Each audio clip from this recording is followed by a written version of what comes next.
কিছু কিছু মানুষ আছে যারা সময়কে মূল্য না দিয়ে অজানার স্রোতে ভেসে বেড়ায়, জীবনে কোনো লক্ষ্য স্থির না করেই কাটিয়ে দেয় জীবন। তারা কি বেঁচে নেই, নাকি পৃথিবীতে লক্ষ্য না থাকলে বাঁচতে নেই? মরে যেতে হয় কি?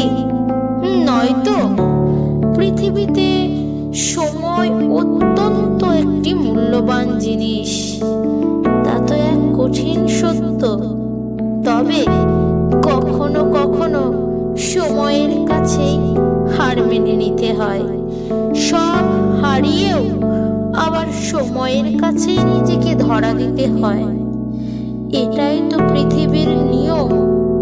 তাই তো প্রাণ থাকাকালীন সময়কে মূল্য দেওয়া অত্যন্ত প্রয়োজনীয় বিষয়।